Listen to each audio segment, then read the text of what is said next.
السلام علیکم ملګرو، تاسې ګورئ النخیل مارکیټینګ او زه یم احمد زبیر.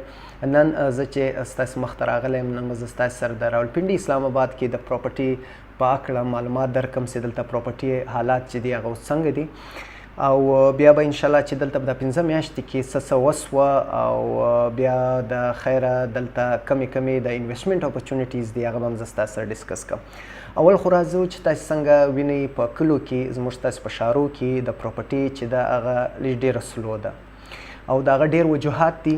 نو هغه وجوهات ته به له خیره یو بل انشاءالله په یو بل ویډیو کې راځو.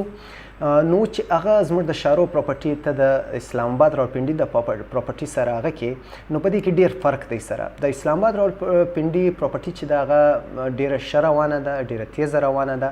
د هغه وجوهات دلته دا دي چې دلته د ګورنمنټ لخوا دلته ډېر فوکس دی، دلته مختلف ډیولپمنټ کیږي، دلته دې ته ډېره توجه ورکول کیږي.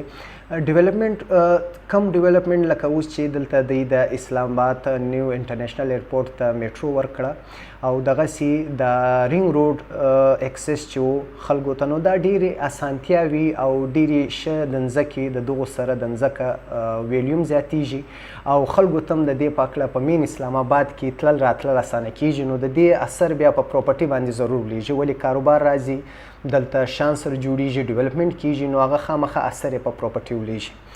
نو دغسې د دې بعده چې په د 15 میاشتې کې په اسلام آباد کې څنګه چې تاسې ولیدل، په دې کې د FBI د طرفه دلته د ټیکسو یو رولز ریګولیشن ولګېده، د هغه په خلاف ریل اسټیټ چې کوم ارګنایزیشنز دي، خلک دي، هغو اکشن واخیستی او هغه ته ویل چې دا موږ نه قبلوو.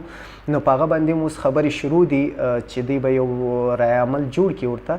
بیا د هغه بعد روژه راله، بیا سیاسي حالات دا رقم راله د اسلام آباد چې اوس تاسې وینئ چې نوی ګورنمنټ ولاړی او بل ګورنمنټ رالی.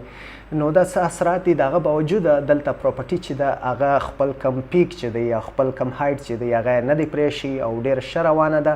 اوس چې تاسې څنګه وینئ چې د ایرپورټ ته میټرو اکسس ورسېدی، میټرو ورسېده، نو اوس به خلکو ته اسانتیاوي د مین ښار تلل اسلام آباد ایرپورټ ته.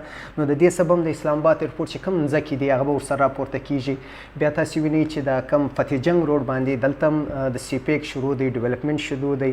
بیا د هغه بعد تاسې راواخئ چې د رینګ روډ چې دی، رینګ روډ هم دغسې یو ډېر غټ پروجیکټ او یو ډېر غټ سهولت خلکو ته جوړیږي.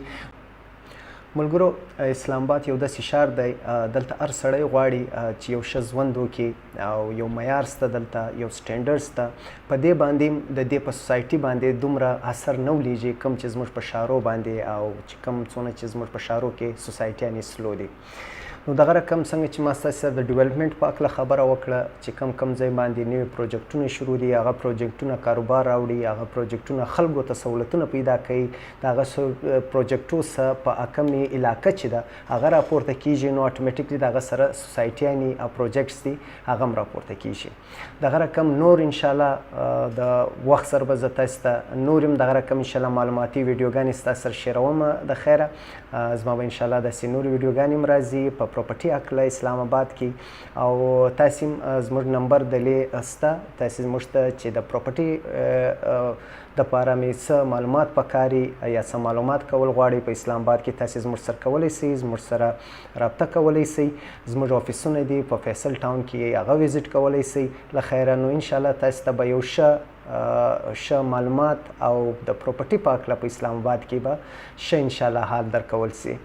او زه هیله لرم چې تاسې به دا زما معلومات خوښ شوي او انشاءالله دغه رقم به د نورو ویډیوګانې سره به احمد زبیر بیا راځي. خوشحاله اوسئ، اباد اوسئ.